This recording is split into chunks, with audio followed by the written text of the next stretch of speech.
So, and then after the matchup, Bashir and Kiyoshi come out and shaking hands with the rest of the British invasion. Obviously some kind of alliance between all of them, so see where that goes. Next we get backstage, JB talking with Jeff Jarrett.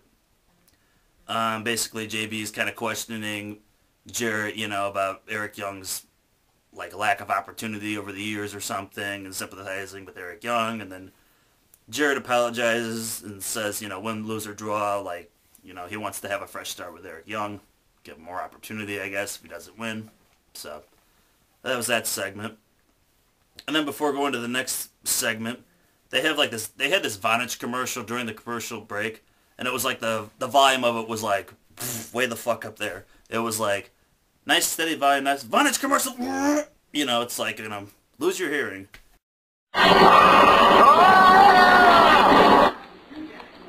They wonder why, there's all kinds of hearing problems in America. It's because you mofos keep turning the volume up so loud. Keep it at a regular volume. God! Crazy. Oh, if you're wondering, I'm wearing if you were wondering what shirt that was. So next we get Dr. Stevie in the ring, and Abyss comes out, and then Stevie starts talking about addiction. Oh, and then the funniest thing of the night, they when he said addiction or something, I don't know if he said it like a dick, but it was like they bleeped it out. It was like, what the hell? TNA is rated like TV-14, so it's like, they got the beautiful people, showing off the boobs and stuff, which is awesome. Then they got beer money, drinking beer and stuff, and, violence and all that, but they edited out like addiction, it doesn't make any sense. So, but anyway, going back to the promo, basically, Stevie's talking about addiction, and he talks about, Abyss's addiction for pain and blood. He mentions how Abyss chokes them on the thumbtacks at the pay-per-view. Then he basically sums it up like Abyss is unfit for society, and he wants to begin Abyss's therapy all over again. So, he makes Abyss put a straight jacket on, and then he pulls out like a kendo stick, and he's gonna, beat him with it. Then Lauren runs down and, is begging him not to do it or whatever. And then Raven, comes out from the crowd, comes into the ring, and then he gets in Stevie's face, and it looks like, he's going to, beat him up or something. And then he just smiles and hugs him, and then he gets this kendo stick and just starts beating Abyss with it. So it was pretty cool. It's pretty awesome seeing Raven back, hopefully. That was classic. Not vintage, but classic. TNA will do something good with him this time. Like last time when he was leader of the Serotonin group, it was cool, but they did nothing with that group, It's not like they ever had him in any title contentions or anything. So the only thing they did was Kaz kind of became a little bit of a star, more of a star out of that group, but hopefully they'll do something right with Raven.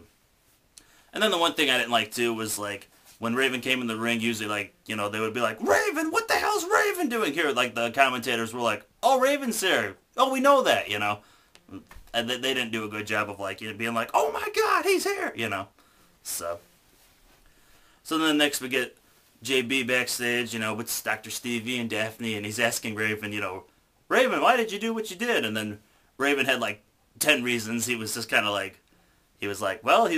some would say I wanted to do it for the fame. Some would say it because I missed TNA. Some would say TNA missed me. And then basically he was like, but to sum it up, he's like, I can. Quote the Raven, nevermore. It was awesome. Oh, and another reason I like too, he was like, because Dr. Stevie wrote Abyss a prescription and I filled it. So I like that one too. So next we get Angelina Love versus Sojourn Bolt for the Knockouts Championship. That's a good short little Knockouts match here.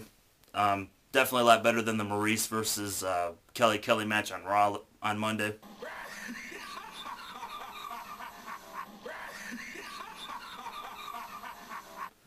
So these two worked pretty decent together, I thought. Angelina Love won the match. She, I think, Velvet Sky got on the ropes or something, distracted Hebner, and then Madison Rayne threw, a can of, the hairspray stuff or whatever. They probably have a different name for it, but I'll just call it hairspray. So Love sprays Bolt with it, and then gives her a jumping downward spiral move. I don't know what the move's called. So it's not the Implant Buster. That's one of my favorite names for a move. But Love wins the match, and then after the match she gets on a mic, and then she's like celebrating, her victory. And then she gets in Kip James's face, and she's like, what are you still doing here? Didn't I fire you a month ago? And then she was like, I, brought you here to take care of Kong, and you couldn't even do that, blah, blah, blah. So then she basically tells, I don't need you in the ring stalking me. Security, get rid of him. And then she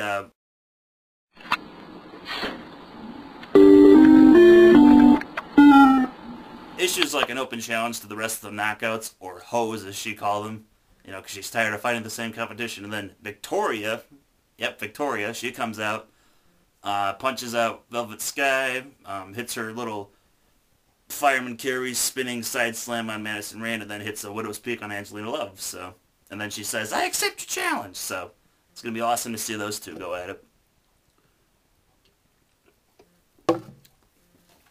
I think the Beautiful People are the best heels in TNA, by the way. It's not just because, I'm, sucking up to them because they're so gorgeous or whatever. Yeah, they're gorgeous, but they're the best heels. Like, they're so, obnoxious, but, so good on the mic, too, and it's like they can always get the crowd to be like, boo them and be like, shut up, Kind of like Vicky Guerrero heat, but more entertaining, I think. So, yeah, I think they're the best heels in TNA. So backstage, we get JB with Eric Young.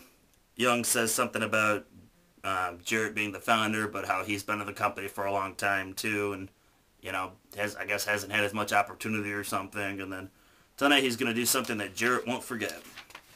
So let's wait and see what that is in a couple seconds. So then next we get the funniest backstage interview of the night. We get JB with the Motor City Machine Guns and Lethal Consequences.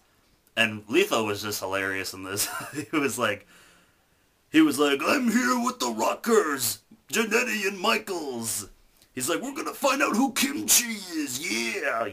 Doing his Macho Man thing.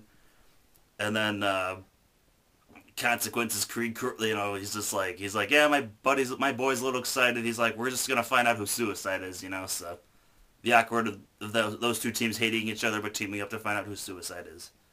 Pulling themselves together for the common good or something. I don't know.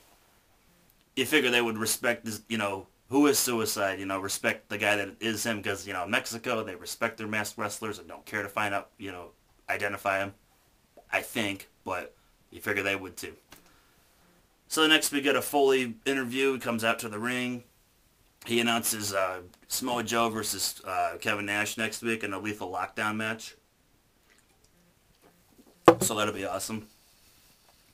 Then he says that he had the fortitude to, retain the championship at the pay-per-view despite, him not even getting pinned or really involved in the decision at all. So then he mentions how King of the Mountain is named after Jeff Jarrett, and he unfairly needs to overcome insurmountable odds to keep his belt, and talks about, the history of that being, impossible to do. And then he says something funny. He was like, after I defend the title of King of the Mountain in Slammiversary, he's like, I'm going to only defend the belt once a year. So, because he needs to, his body's not in the best shape, so he wants to keep the longevity of the championship going or something. So he's only defend it once a year. We're all up in management of TNA, but due to section 7325008.372, he can make any match he wants and has complete control over us. And that makes us cannon fodder. So, thought that was kind of funny. Obviously, I don't see management letting that happen, though. Anybody else that's TNA management in there. Because of the whole, remember, the wrestling rule, you must defend your championship within 30 days. So, maybe that might get brought up into it or something. We'll see what happens. I don't think Foley's going to keep it, though, at King of the Mountain. I don't know if they've had a champion retain the title. I don't think they have. If they have, someone correct me. But I don't think they have. I think they haven't had it, or they rarely have a title change or a champion retained because they want to keep, the whole idea of King of the Mountain being fresh and new, of always being a new champion crowned.